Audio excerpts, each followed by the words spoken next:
If he was not going to play, they talked, and one of the friends, usually a painter who was in favour there that year, would spin, as Monsieur Verdurin put it, a damn funny yarn that made him split with laughter.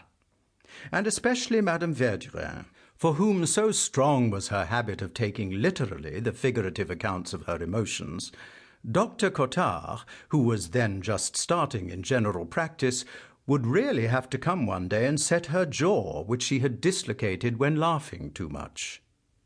Evening dress was barred, because you were all good pals and didn't want to look like the boring people who were to be avoided like the plague, and only asked to the big evenings, which were given as seldom as possible, and then only if it would amuse the painter or make the musician better known. The rest of the time you were quite happy playing charades and having supper in fancy dress, and there was no need to mingle any strange element with the little clan. But just as the good pals came to take a more and more prominent place in Madame Verdurin's life, so the bores, the nuisances, grew to include everybody and everything that kept her friends away from her, that made them sometimes plead previous engagements, the mother of one, the professional duties of another, the little place in the country of a third. If Dr. Cottard felt bound to say good-night as soon as they rose from table, so as to go back to some patient who was seriously ill, "Well, I don't know," Madame Verdurin would say. "I'm sure it will do him far more good if you don't go disturbing him again this evening. He will have a good night without you. Tomorrow morning you can go round early and you will find him cured." From the beginning of December, it would make her quite ill to think that the faithful might fail her on Christmas and New Year's Day. The pianist's aunt insisted that he must accompany her on the latter to a family dinner at her mother's. "You don't suppose she'll die, your mother," exclaimed Madame Verdurin bitterly, "if you don't have dinner with her on New Year's Day, like people in the provinces?" Her uneasiness was kindled again in Holy Week. "Now you, Doctor, you're a sensible, broad-minded man. You'll come, of course, on Good Friday, just like any other day," she said to Cottard in the first year of the little nucleus, in a loud and confident voice, as though there could be no doubt of his answer.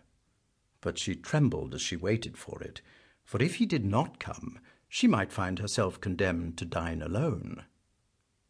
"I shall come on Good Friday to say good-bye to you, for we're going to spend the holidays in Auvergne." "In Auvergne? To be eaten alive by fleas and all sorts of creatures? A fine lot of good that will do you." And after a solemn pause, "If you'd only told us, we would have tried to get up a party and all gone there together comfortably."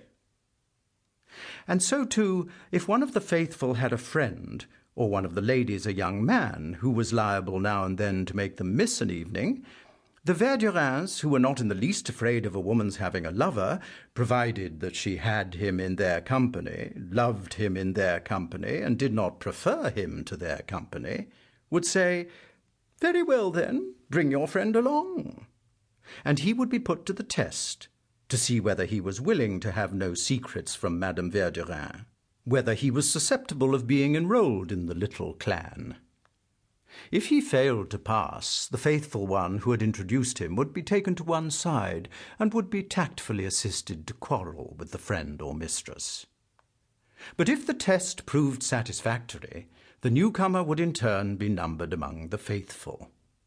And so, when in the course of this same year the courtesan told Monsieur Verdurin that she had made the acquaintance of such a charming gentleman, Monsieur Swann, and hinted that he would very much like to be allowed to come, Monsieur Verdurin carried the request at once to his wife. He never formed an opinion on any subject until she had formed hers, his special duty being to carry out her wishes and those of the faithful generally, which he did with boundless ingenuity. "My dear, Madame de Crécy has something to say to you. She would like to bring one of her friends here, a Monsieur Swann. What do you say?" "Why, as if anybody could refuse anything to a little piece of perfection like that. Be quiet, no one asked your opinion. I tell you that you are a piece of perfection." "Just as you like," replied Odette in an affected tone, and then went on, "You know I'm not fishing for compliments."